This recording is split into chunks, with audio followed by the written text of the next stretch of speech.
Des taxis à l'agriculture, il n'y a pas grand-chose à faire pour y aller. On va le faire avec Cosmo Réunionnais.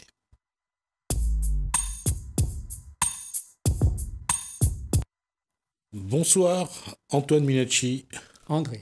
Ah, André, ah, c'est vrai en plus. Moi j'écris. En fait, Antoine, ça existe Antoine en fait. existe, oui. En fait, Sainte-Marie, oui. il était proviseur Exactement. à Le frère de Jean-Louis Minacci. Ouais, Jean-Louis Minacci, effectivement. André. Auquel il y a une parenté par contre. Ah, non, je ne vais pas créer de lien ce soir. La question, d'abord, on va juste dire qu'aujourd'hui vous êtes à la retraite. Oui. Mais vous avez un passé d'agriculteur. Oui. D'accord. Et aujourd'hui, quand vous portez le regard sur l'agriculture, comment vous voyez l'agriculture réunionnaise aujourd'hui?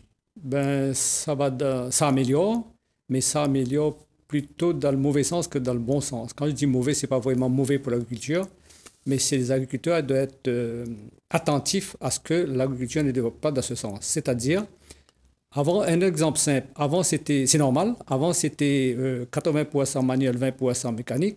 Maintenant, aujourd'hui, c'est 80% mécanisable et 20% manuel. Donc, ça peut amener à la destruction des terres, des bonnes terres agricoles. Voilà, il y a plusieurs raisons pour la destruction des terres agricoles. On peut aborder ça par la suite, quoi. Voilà. Alors, déjà, on va reprendre la canne. Oui. On sait qu'aujourd'hui, bon, il y a plus de... Les propriétaires cherchent des coupeurs, il n'y en a plus. Oui. Donc, ça pose un problème. Et pour en avoir discuté avec certains, ils préfèrent aujourd'hui travailler avec la mécanique pour être sûr de ne pas être l'otage des gens qui veulent travailler ou qui ont envie ou qui ont envie de travailler. Déjà, pour la canne, on dit aujourd'hui il faut diversifier. Est-ce qu'il faut garder la canne en l'état actuel et passer aux sucres spéciaux, ce qui a déjà commencé, ou est-ce qu'il faut vraiment penser à commencer à aller vers une autre agriculture? Ça peut se faire, mais pour répondre à votre question, la canne à sucre à La Réunion est à la base de la diversification. Si on enlève la canne, on enlève 30 000 emplois directs et indirects, parce qu'on a gardé dans mon temps, à l'époque que j'étais à la commission paritaire de la canne et du sucre et la chambre d'agriculture, la base, c'était garder 25 000 hectares en canne pour sauver 30 000 emplois directs et indirects, sauver 2 000 tonnes de canne pour sauver les 2 usines sucrières. Bon, il ne reste que 2. Mais aujourd'hui, quand j'entends des gens dire qu'il faut diversifier, je suis d'accord, la diversification, il est là. Mais quand j'entends dire qu'il faut remplacer la canne par autre chose, moi je réponds, il faut qu'il fait encore des formations pour répondre à ces questions. C'est-à-dire, La Réunion par le passé, nos ancêtres sont arrivés ici, on a travaillé la canne, mais ici, La Réunion avait vétiver, géranium, ylang-ylang, on a tout essayé. Ça n'a pas marché. Même le thé, il y avait 2 usines de thé, un dans le plaine des Palmiers, un à Mainchiol. Ça n'a pas marché. Il y avait aussi du café au temps de nos grands... Café, tous. De nos aïeuls, ouais. On a tout essayé. Mais si aujourd'hui, pour couper court, si aujourd'hui l'État, l'Europe et tout le monde comprend qu'il faut donner des aides aux agriculteurs qui travaillent pour sauver la filière canne, ben, je ne crois pas qu'ils sont trop bêtes quand même. La canne, oui, je vais pas discuter là-dessus. Mais la canne aujourd'hui, avec la canne le sucre qui vient d'Amérique du Sud, de la filière réunionnaise, elle est quand même menacée. S'il n'y avait pas l'Europe aujourd'hui, la canne réunionnaise serait morte depuis un moment. Bien sûr, mais normalement, on est là pour s'y préparer aussi l'avenir de la canne. Mais après, tout de suite, dans l'immédiat, comme ça, quand on enlève la canne pour remplacer par quelque chose d'autre, on peut travailler dessus, il y a possibilité. Mais après, il faut faire attention à ce qu'on dit et à ce qu'on va faire aussi. Voilà. Il y a 2 choses d'abord. D'abord, est-ce qu'il y a encore des gens qui ont envie de travailler la terre? Ici, à La Réunion, contraire à la France métropolitaine, je peux dire oui. Parce qu'à l'époque, j'ai parti à la pré-retraite, j'ai pris la pré-retraite avant la retraite. Contrairement à la France, comme je vous ai dit, là-bas, il y a un manque d'agriculteurs, il y a beaucoup de terrain. Mais ici, il y a moins de terrain, mais il y a plus d'agriculteurs. Donc, il y a encore la volonté, il y a des jeunes planteurs qui veulent travailler, qui veulent réussir, qui veulent avancer encore. Voilà. Mais comment le faire aujourd'hui dans un contexte où il y a ceux qui sont pour la canne, qui se battent pour que la canne continue et qui brandit les sucres spéciaux comme avenir pour la canne, parce qu'apparemment, c'est dans les sucres spéciaux que la canne réunionnaise peut continuer. Et puis, il y a ceux qui disent, on pourrait peut-être faire autre chose aussi. Mais je suis content de voir, c'est autre chose qui dit. Voilà. Je suis content quand même. On voit bien que l'ananas Victoria est très prisé en métropole. L'ananas Victoria est demandé, mais là encore, on n'arrive pas à... Il y a le fait, par exemple, monsieur, je vous donne un exemple simple. À l'époque, c'était encore en francs, je me souviens plus l'année. L'État a mis en place des aides, c'est-à-dire on nous a donné, les agriculteurs, 40 000 francs par hectare pour planter des litchis. Presque tous les planteurs ont arraché des cannes pour planter des litchis. Ça a occasionné la fermeture de Beaufort, enfin, les autres usines. Mais aujourd'hui, on a les litchis, on a les avocats, il n'y a pas de fret. Vous voyez un petit peu dans le système d'engrenage qu'on est pris. On est pris dans le système. Ça, il faut savoir le dire. Ça, c'est une réalité. Effectivement, il y a chaque fin d'année, les producteurs locaux se battent pour avoir de la place dans les containers pour pouvoir amener leurs fruits en métropole. Et plus ça va, plus on nous réduit la place. Et il y a même aujourd'hui des produits réunionnais qui sont interdits d'exportation. Bien sûr, bien sûr. Alors, qu'est-ce qu'il faut aujourd'hui faire? La canne, on voudrait, certains pensent qu'il faudra arrêter la canne, d'autres pensent qu'il faut continuer, surtout avec les sucres spéciaux. Qu'est-ce qu'il faudrait produire à La Réunion qui pourrait être exporté? Et là, on voit pas, aujourd'hui, on a l'impression qu'il n'y a plus de visibilité. C'est-à-dire, quand les personnes disent qu'il faut arrêter la canne, comme dit Nicolas Sarkozy à l'époque, il était ministre de l'Intérieur, en tant que syndicaliste, j'ai eu l'occasion de le rencontrer sur le terrain. Il m'a dit, M. Minachi, les personnes qui disent ça, ils n'ont jamais vu un pied de canne en photo. Il faut faire attention. On ne dit pas qu'il faut améliorer, il faut travailler dessus, comme l'Assemblée de l'agriculture aujourd'hui travaille sur la qualité de la canne, etc. Il fait un gros travail, le conseil départemental, tout ça. Tout le monde s'y met. Mais je veux dire, après, il faut quand même être prudent. On a des usines aujourd'hui, on a les aides. Assez souvent, on entend critiquer les agriculteurs, ils gagnent des aides. Mais l'aide de logement, toutes les aides que l'État donne aux autres personnes, c'est des aides comme n'importe quelles aides. Voilà. On n'a pas à rougir du système. Si on revient 40 ans en arrière, on revient aux années 80, où il y avait encore 5 ou 7 usines, je crois. À peu près, oui. Il y avait beaucoup de cannes. Il n'y avait pas autant de construction, d'urbanisation, mais ça marchait. Il y avait aussi des coupeurs. Et la canne amenait une main-d'œuvre à travailler. Qu'est-ce qui fait la différence? Si on va juste dans ces années-là, votre terrain était où? Toujours chez la commune Saint-Benoît, oui. Et c'était facile à travailler parce que les routes étaient moins bonnes qu'aujourd'hui. C'était pas facile, mais c'était les agriculteurs qui avaient la volonté de faire, quoi. Les chemins étaient engalés, il y avait les camions, il n'y avait pas de tracteurs, il fallait couper, lever, charger à la main, dépailler, gratter. Il n'y avait pas beaucoup d'herbicides, il n'y avait pas ça. Mais on arrivait à travailler. Parce qu'à l'époque, on avait 25 000 hectares, mais maintenant, il reste que de 22 700 hectares en canne. Il reste 12 500 pour la diversification, c'est-à-dire les vergers, et 12 500 en élevage. Donc, vous voyez un petit peu, c'est le système qui veut qu'on rafle les terres agricoles qui fait 150 à 200 tonnes de canne l'hectare pour la construction, et nous, les agriculteurs, on est obligés d'aller travailler dans un terrain accidenté qui fait 70 tonnes d'hectare. Voilà le problème. Parce que ça aussi, c'était quelque chose qu'il y avait avant. On voyait tous les terrains qui étaient à mi-pente, en pente, et qui avaient beaucoup de cailloux, dans lesquels on plantait quand même la canne. Il fallait les agriculteurs y aller, ils le faisaient, ils se battaient, quoi. 80% c'était manuel. Ouais. Même la plantation, on était obligé de faire avec la pique. On n'avait pas le choix. Les caterpillars, les tracteurs n'arrivaient pas. Il n'y avait même pas de tracteurs. On n'avait pas commencé les pirages non plus. Les pirages, non. C'est les grosses compagnies. La compagnie française il y avait les moyens, mais les petits agriculteurs, non. Parce que la SAFER venait tout juste de nous livrer des parcelles et on était endettés, on n'avait pas les moyens. Mais aujourd'hui, il faut reconnaître, là je remercie les politiques de La Réunion qui nous ont aidés dans cette époque. Par exemple, ils ont sauvé la convention Cannes de 2006, la compensation intégrale de 2006, on a pu sauver la canne. Enfin, ça, c'est encore un long débat à développer, mais je veux dire, il y a quand même des politiques ici à La Réunion qui nous ont aidés à cette époque, quoi. Et c'est vrai que à l'époque, les politiques étaient très présents sur le combat mené par les agriculteurs. Exactement, exactement. Sans se vanter, on avait quand même un député, enfin, à l'époque, on avait Paul Vergès était député Parlement européen, président du Conseil général, Nassima Dinda, présidente du Conseil général.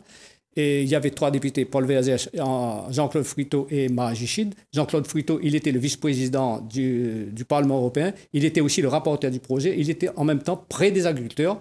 C'est à cette époque-là que les industriels et moi-même, en tant que représentant de terre, on était à Bruxelles pour sauver la compensation intégrale, pour sauver la canne ici. Voilà. Contrairement aux autres pays, quoi. En métropole, Jacques Chirac, c'était vraiment l'homme de terrain. C'est lui qui connaissait l'agriculture et ça l'a aussi aidé dans sa politique. Et à La Réunion, quelqu'un comme Jean-Paul Virapoulet a aussi été là par moment pour apporter. Je parle de Jean-Paul Virapoulet comme Paul Vergès ou comme d'autres. Hein. Oui, bien sûr. Et je disais que les politiques avaient une connaissance du monde agricole. Exactement. C'est plus le cas? Je ne dis pas totalement non, mais il y a un peu de ça quand même. Ce sont des politiques qui ont été formés à autre chose. Hein. Oui, voilà, je veux dire, avant, ils connaissaient l'agriculture parce que... Oui. Mais aujourd'hui... C'était des hommes de terrain qui avaient une certaine connaissance quand même, il faut le reconnaître. Ouais. Voilà. Ça me fait toujours drôle de dire ça parce qu'avant, ils faisaient aussi campagne dans les champs de canne. Donc c'est pour, c'est pour ça aussi qu'ils connaissaient un peu le terrain. Exactement. Mais aujourd'hui, la nouvelle génération n'est pas aussi proche de la canne. Peut-être qu'ils ont la volonté d'être proches, mais après, les élus, il ne faut pas être élu avant les élections, mais après être élu, on a besoin des élus pour travailler main dans la main avec les agriculteurs, quoi. Il y a aussi un fait, André Minacci, c'est que avant la chambre d'agriculture, il y avait des personnes qui étaient vraiment des agriculteurs, qui connaissaient la canne, que ce soit, bon, je vais remonter à Angelo Lorette et puis bien sûr. À Minacci. Jean-Luc Minacci. À Jean-Luc Minacci. Ces deux-là étaient vraiment ce sont des planteurs de canne. Planteurs de canne, c'est... D'accord. Oui. Et il y avait une façon de voir Oui. Entre-temps, il y a eu aussi celui de Saint-Benoît, là, qui a été président de la Chambre. Guy Todéran. Oui. Qui a été... Ce sont des hommes qui étaient vraiment... Il y avait aussi Jean-Bernard Gontier. Ouais. Oui, Jean-Bernard Gontier également. Des hommes qui étaient vraiment sur la canne à sucre. Qui connaissait la canne, qui connaissait le terrain, qui connaissait l'agriculture, et voilà. Il faudrait retrouver quelqu'un qui connaît la canne pour... Je ne dis pas que les personnes qui sont élues à la Chambre qui ne connaissent pas, ou les politiques qui ne connaissent pas, mais il y a des choses qui les échappent quand même. Il faut qu'on avance, mais on peut jeter un petit coup d'œil de le retrouver. C'est-à-dire, les anciens sont là encore avec leur expérience. Il ne faut pas mettre personne. Les jeunes, les moins jeunes, les anciens, les retraités. Enfin, on a besoin de tout le monde pour faire avancer l'agriculture. Parce qu'un exemple simple, moi, mon terrain, il est encore là. Mes enfants, mes petits-enfants, je serais content qu'ils vivent avec le terre de son grand-père, de son tata, comme on dit à La Réunion. D'accord. C'est en mémoire de nos ancêtres. Il faut qu'on vive. La terre va nous faire vivre toujours. Et ça, c'est quelque chose d'important. On dit toujours et c'est ce proverbe-là, c'est de dire que cette terre-là, elle ne nous appartient pas. Elle appartient à nos enfants. Parce qu'on doit transmettre la terre. Mais aujourd'hui, on a l'impression que l'évolution fait que l'être humain est moins attaché à la terre. C'est normal, monsieur, parce que ils n'ont pas connu la souffrance.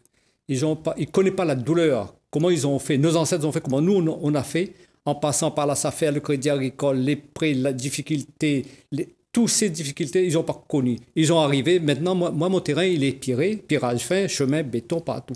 Mais mon fermier, je suis content pour lui, mais il travaille plus facilement que moi à l'époque. Mais je suis content quand même. Mais mes petits-enfants, demain matin, il arrive, quand il voit le terrain plat comme ça, il dit, il ne connaît pas la valeur. C'est pas une critique, mais c'est un constat.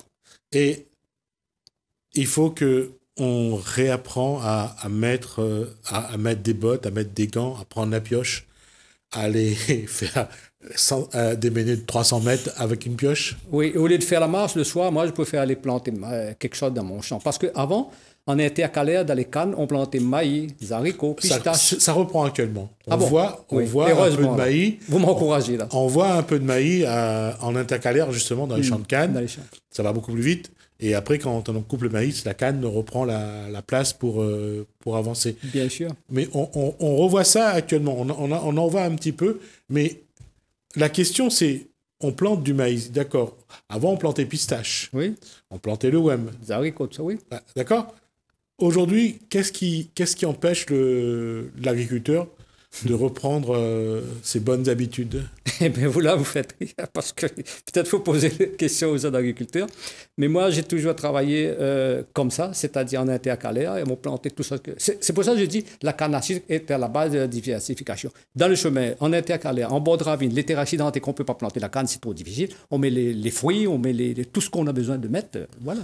D'accord. Aujourd'hui, surtout, on met un peu d'arbres aux abords des terrains pour retenir la terre. La terre aussi. Parce que même si la canne, aujourd'hui, tout le monde reconnaît que la canne retient la terre dans les champs, il faut aussi protéger les abords. On a vu récemment dans le sud ce que la pluie pouvait faire et il y a un besoin.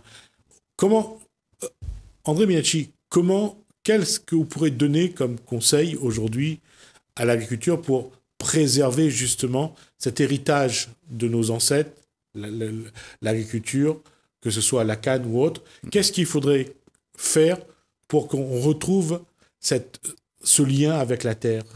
Eh bien, il faut prendre le technique un peu ancien, pas totalement, mais le technique ancien. On était obligé de le faire, mais aujourd'hui, on peut faire par plaisir. C'est-à-dire, avant qu'un agriculteur, avec entre 300 et 500 tonnes de cale, il vivait bien.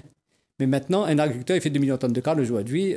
Il a le groupement, il a un farmi, il a les tracteurs, il y a beaucoup trop de frais. Quand il y a tous les frais, il ne reste plus rien. Donc, oui. Allez-y, terminez. Donc, il faut retrouver le technique ancien pour sauver l'agriculture, d'accord? Mais l'agriculteur travaille, il faut qu'il ait un revenu aussi quand même. Voilà. Merci pour la transition, en fait. En fait, c'était ça la question. Est-ce qu'il faudrait que, comme ça a été le cas avant, et comme il pense que ça a été le cas pour vous, que ce soit nos parents, nos grands-parents qui nous transmettent ce savoir, cette passion de la terre? Parce qu'aujourd'hui, un jeune arrive, il a été à l'école, tant mieux, hein, c'est pas une critique. Oui, bien sûr. Il arrive, il est formé pour travailler la terre. Mais est-ce que la passion que les parents ont transmis de la terre, est-ce qu'ils l'ont? Non, pas du tout. Impossible, parce que nous, la transmission, ça a été fait. Moi, j'étais à l'école, j'ai commencé à travailler avec mon père.